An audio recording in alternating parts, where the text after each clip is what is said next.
Thank you very, very much. Mr. President, it is my distinct privilege and pleasure to again welcome you to South Carolina, a state you know well. You promised during the 2020 campaign and your inauguration to be the president for all Americans, not just those who voted for you.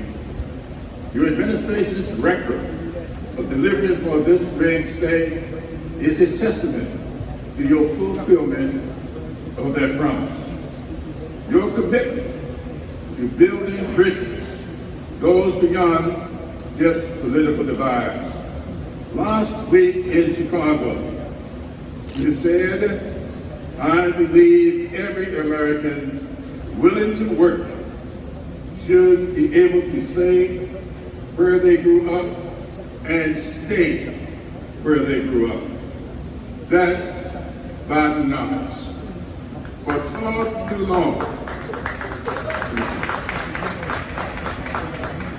too long, communities like many of those I represent and others throughout the Panorama state were overlooked by the federal government, and economic opportunities were denied for generations.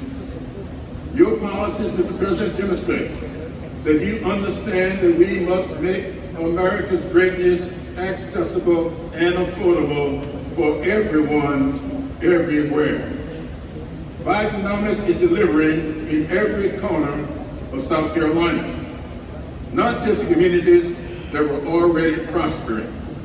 From here in Lexington County, all the way down Highway 321 to Allendale, from Pickens up in the Piedmont to Dillon in the PD, from Marlborough County in the Sand Hills to Berkeley and Colleton counties in the Low Country, high-paying jobs are being created by South Carolinians doing work that is contributing to the future greatness of America.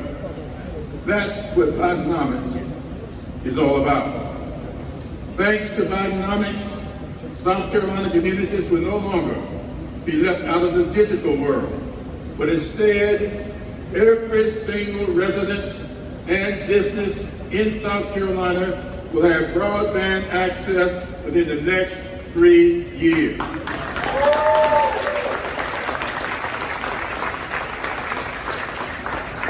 These investments are only possible because of the laws we passed in Congress under Democratic majorities. Laws like the American Rescue Plan, the Bipartisan Infrastructure Law, the CHIPS and Science Act, the Inflation Reduction Act, the Safer Communities Act, and the PACT Act that is improving the lives of veterans throughout South Carolina.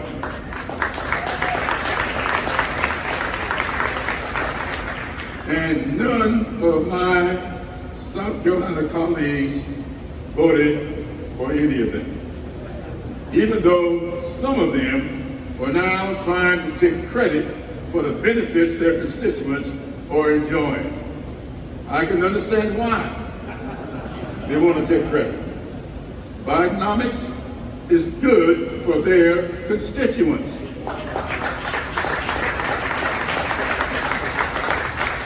Bidenomics is good for South Carolinians. Bidenomics is good for America. Mr. President, I have known you for a long time, but more importantly, as I have said before, you know the American people, and you are demonstrating that day in and day out. Mr. President, welcome back to South Carolina.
and gentlemen, please welcome Nikki Hicks.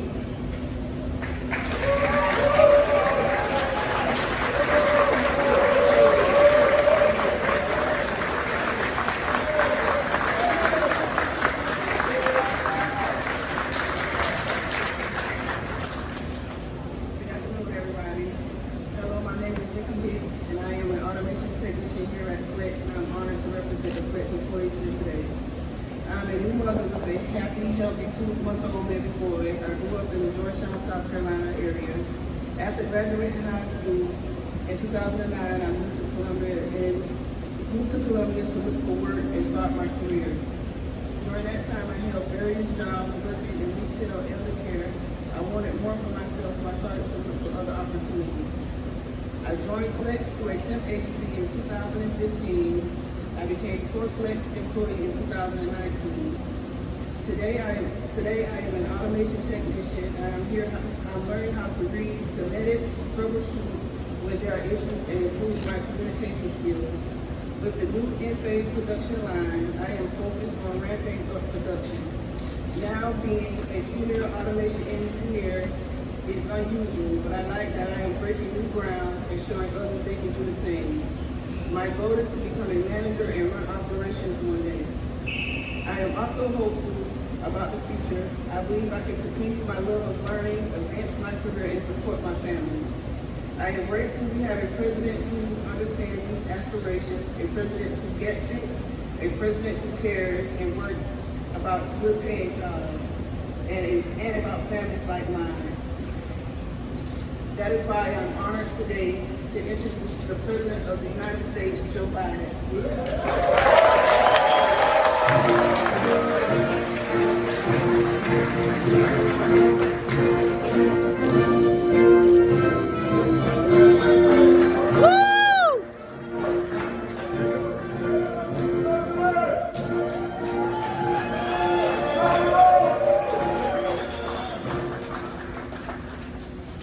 Hello, South Carolina. Thank you, Nikki's in there. It's really when I'm kicking her, kicking us to stand in. It's not working. All right. Maybe I stand on it. I'll be 6'4". Folks, thank you, Ralph, for being here. And I want to particularly thank my good friend Jim Crocker. The truth of the matter is, you know, in South Carolina, I wouldn't be standing here if not for Jim Crocker.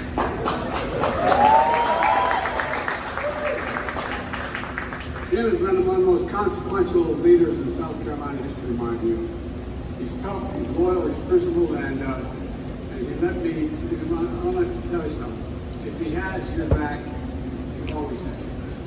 And Jim is good to be back here in your home with you and your daughter. And look, former Mayor Steve Benjamin could be here today, and you all remember Steve as your mayor, because he's traveling with his family. It's great to have him here,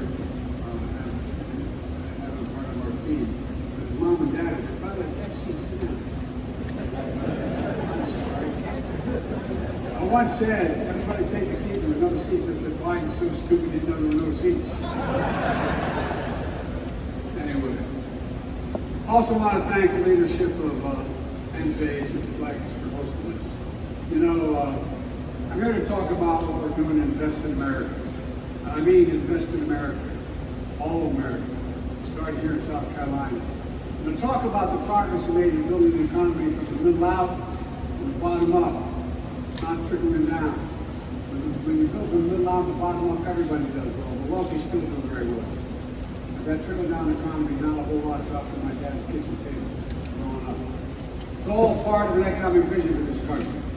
I came to office determined, this is a point that some of my own team thought I was too determined, to change the economic direction of this country, to move trickle-down economics and get rid of it for everyone from the Wall Street Journal, the Financial Times, called the program Bidenomics. I'm not sure they meant it as a compliment at the time. Our plan is working. And one of the things I'm proud of is that it's working everywhere, not just in the coast and big cities, but previous recoveries. This time, investment is working in factories being built, jobs being created, happening in rural America, the heartland, all across America. In communities that have been left out and howled out, this is what it looks like across the country. Over 13 million new jobs since I've been elected to office. More jobs than any president's ever created in the first 2 years. Nearly 800,000 manufacturing jobs, including 14,000 in this state alone. This state alone. And again, that's more in 2 years than was created in 4 years in any other administration. Unemployment has been below 4% for the longest time in 50 years. Inflation is less than half of what it was a year ago, and we're continuing to work on it. You know, I know we have more to do, bringing down inflation. It remains one of my top priorities. Job satisfaction nationally is at a 36-year high. The share of working age Americans in the workforce is as high as it's been in 30 years. Remember they used to say, why spend all this money to keep people from working? People are off the sidelines. 20 years high. Higher than every single one of my predecessors. And to pay for low-wage workers, the pay for low-wage workers, has grown at the fastest pace in 2 decades. Folks, it's no accident. It's Bidenomics in action. Trickle-down economics has failed the country for decades. It means slashing public investment on things that helped America lead the world in innovation. You know, we used to invest 2% of our entire gross domestic product in research and development. You know what it is now? 0.7%. We used to be ranked number 1 in the world in research and development. You know where we're ranked now?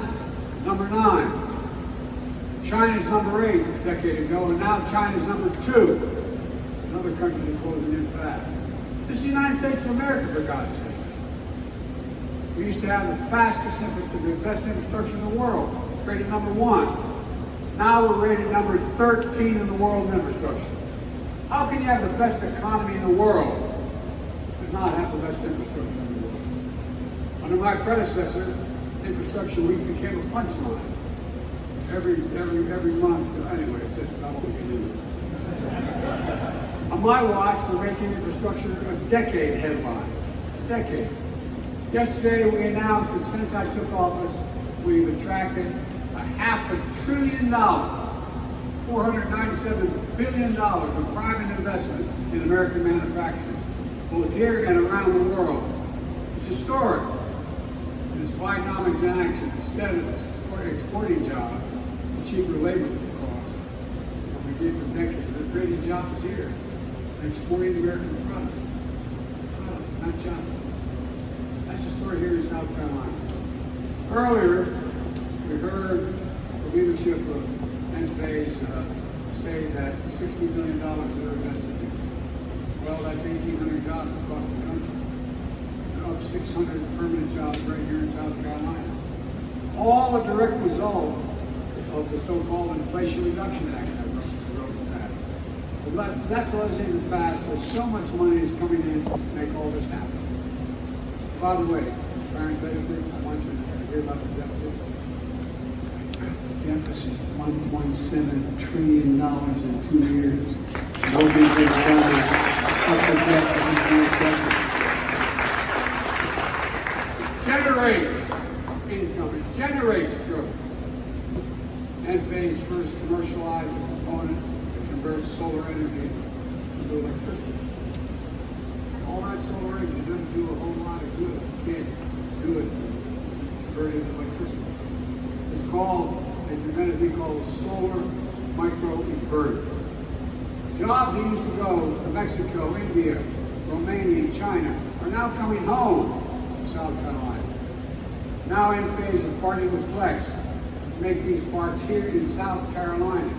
And today, they're shipping the first microinverters made in America.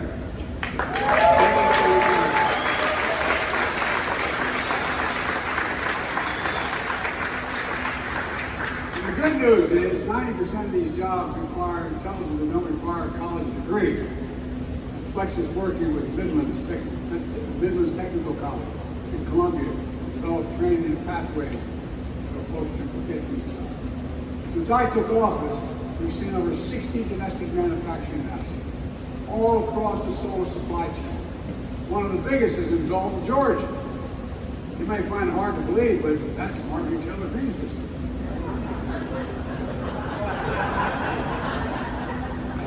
I'll be there for the groundbreaking. Look, just today, the Department of Energy announced new incentives for companies to bring solar power manufacturing back to our shores. We're in a real race. China's ahead of us. This is another step in helping us meet the goal of 100% clean, renewable energy electricity by 2035. By 2035, all electricity in America is going to be generated by clean energy. That's a big deal. Saving billions of tons going into the air, pollution. You see the same story in semiconductors. Those small little computer chips the size of the tip of your finger that affect nearly everything in our lives. From your cell phone, automobiles, and refrigerators, to the most sophisticated weapon system. They need these. And guess what? America invented these chips. We're the ones that invented them. We sophisticated those chips. We made them what they are. But over time, we went from producing nearly 40% of the world's chips down to less than 10%. That's why we designed and I signed the Chips and Science Act. All these names don't mean much until you know what they produce. Because I knew we had reclaimed American leadership. Now, all over the country, semiconductor companies are investing a record hundreds of billions of dollars to bring chip production back home in Ohio, New York, Arizona, and all across the like outside Columbus, Ohio. Intel is investing in 1,000 acres outside of Ohio, $20 billion. $20 billion. It's going to take 7,000 people to build the two, they call them fabs, factories, and it's going to take 5,000 permanent workers. Near Syracuse, Micron is investing up to $100 billion over the next 20 years, beginning now. In Phoenix, Arizona, TSMC is investing $40 billion, using thousands of good-paying jobs. As I said, for example, in Ohio, those 7,000 jobs building the facility are going to generate economic growth in the entire region outside of Columbus. Because they're generating, they bring along, you need stores, you need drugstores, you need a lot of things to maintain those jobs. And we're also seeing 3,000 jobs, those 3,000 working in the fabs, can make $100,000 a year. That's the average salary. You don't need a college degree. Making $100 grand. The middle class, this is a game changer. We're investing in American agendas about bringing supply chains home, clean energy future, made in America. Before the pandemic, supply chains weren't something most Americans thought about. If I said to you 6 years ago, "Where about supply chain?" You'd look at me like, huh? Well, I would look at you the same way. But today, after delays in parts and products, everybody knows why supply chains matter. We know for too long, China's dominated the production of raw materials needed for critical products. That's why we're building alliances with our friends all across the world, increasing our production here at home to create alternative sources for the minerals we need. Our goal is to bring full battery supply chain home. We create battery belt, stretching from Michigan to Georgia. In Chester County, South Carolina, Albemarle is investing $1.5 billion to process lithium for electric vehicle batteries. That's not only creating 2,300 permanent jobs, but will lift up a whole community. Restore some pride. It matters. The lithium will power components like it's going to be being made in redwood redwood materials near Charleston. The company's making the largest investment in the history of the state. $3.5 billion to build a battery materials manufacturing plant, creating 1,500 jobs. That's another community changer. It's a game changer. And those materials will go into batteries. They'll be recycled by companies like Survey Solutions, which is investing $300 million here in Bristol County, creating another 300 permanent jobs. That's community after community after community. There's been that change. That It's on its way. To change enough communities is going to change the state. It's going to change the country. The Jim Clyburn system, Promega, Energy Storage Technologies, is investing $279 million to manufacture batteries, to store energy, to power the grid. Look, what do you think we said if I came when I was here trying to get the nomination 3 years ago? And I told you about, while I was campaigning, that we'd see this kind of investment in South Carolina, billions of dollars. I think you would have been a little skeptical. That's why I fought so hard for the things I wanted to do. Didn't get much help from the other team, but that didn't stop us from getting it done. That's going to transform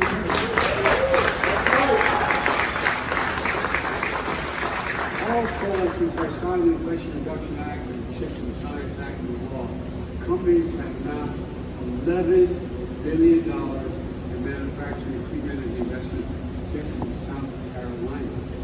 $11 billion. Companies across the county, across the country, are expanding factories, building new ones, creating tens of thousands of good-paying jobs, most of which don't require a 4-year degree. And when I say every job in America should be a good job, including a free and fair choice to join a union, I mean it. The manufacturing of clean energy technology will be made stronger by collective bargaining relationships. That's up to the decide. It's not just manufacturing. For the bipartisan infrastructure law, we've already announced over 35,000 projects all across America, like Red Spence Bridge, which is a $1 billion operation over the Ohio River, from Ohio to Kentucky. And today, in New York, we're investing a record $1 billion to rebuild the Hudson Tunnel. To walk through that tunnel that was built 100 years ago. It's falling apart. We're able to go through it 100 miles an hour instead of 30 miles an hour. Up in Union County, South Carolina, we're building 6 bridges critically moving people and goods across the street. Each bridge is over 60 years old with weight and volume restrictions that cause detours, congestion, and supply chains. The oldest one is where South Carolina 49 crosses the Tiger River. The biggest one is right here in Columbia, Malfunction Junction. You all know it. How many years have we talked about fixing Malfunction Junction? Now, thanks to Jim Clyburn and help from the infrastructure law, it's finally going to get fixed. It's going to get fixed. We're removing every single lead pipe in America. More than 100,000 lead service lines go into homes here in South Carolina. They're a risk to everyone's health, including children. So it's time to get them removed and replaced. We're building. We're helping Richland School, District 1 here in Columbia, purchase 16 new electric buses. Because guess what? The diesel buses cause accidents. They cause problems. They cause additional problems. You all remember during the pandemic, thousands of people in this state didn't have a connection to high-speed internet, wherever, in their business or their home. Everybody now talks about we're going to close that digital divide. That divide between those who have reliable internet connection and those who don't. South Carolina is receiving $1 billion to close that divide. Connecting every home and small business across rural America, rural South Carolina, that doesn't have reliable high-speed internet. Thanks to Jim Clyburn's Affordable Connectivity Program, fancy name, it's real. That's saying that 359,000 South Carolina families already saving $30 a month. Look, we're doing this in communities all over the country. You can see exactly where the money's going and how you're effectively making it clear by going to invest.gov. Click on to invest.gov, put in your location. I'll tell you what's happening in your community. You all see projects in communities all across the country. Implementing this legislation also has another transformative impact. All those members of Congress are voting against it suddenly realize how great it is. They're bragging about it. My mother would say, God love it. I want to thank Senator Grant for voting for the bipartisan infrastructure and the Chips and Science Act. I wish you voted for the rest. Every Republican member of Congress voted against the Inflation Reduction Act. Every Republican member of the House in this state voted to repeal the clean energy provisions of the Inflation Reduction Act. That attacks all these jobs. You know, and then after that effort failed, the Public Study Committee, which includes over 3/4 of the House Republicans, just released a plan to go out and try to repeal it all again. That didn't stop them from claiming credit. Now that billions of dollars and thousands of jobs are coming to the United States. It's not unusual. The distinguished senator from the state of Alabama, former coach at the university, strongly opposed the bipartisan infrastructure.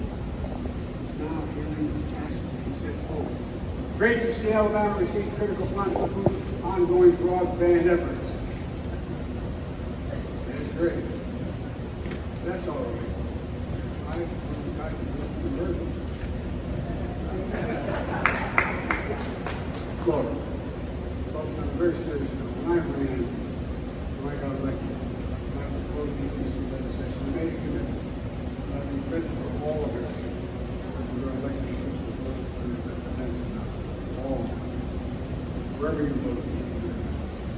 I've kept my promise. In fact, some analysis has said that the laws I've signed have been more to help the red America than blue America. That's okay for me. We're all Americans. And my view is, wherever the need is most, that's the place we should be helping. And that's what we're doing. Because the way I look at it, the progress we're making is good for all Americans. All Americans. Let me close with this. I'm not here to declare victory on the economy. I'm here to say we have a plan that's turning things around quickly. We have a lot more work to do. When I came to office, we had a fundamental decision.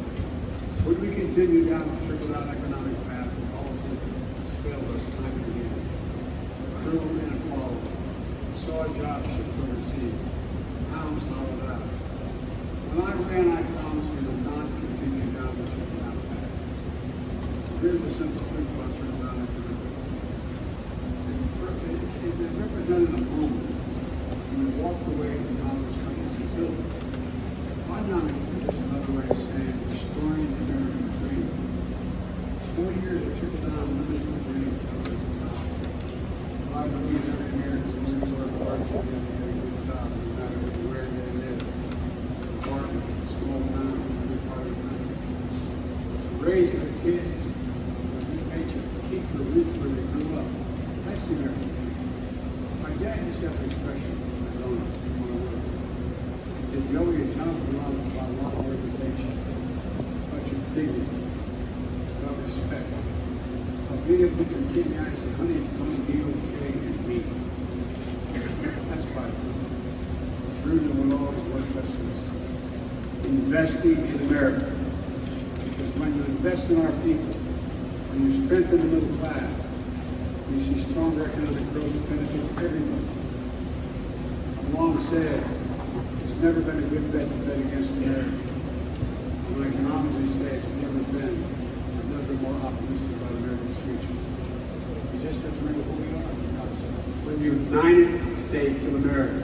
There is nothing beyond our capacity if we work together. So let's continue to work together. God bless you all and may God protect us.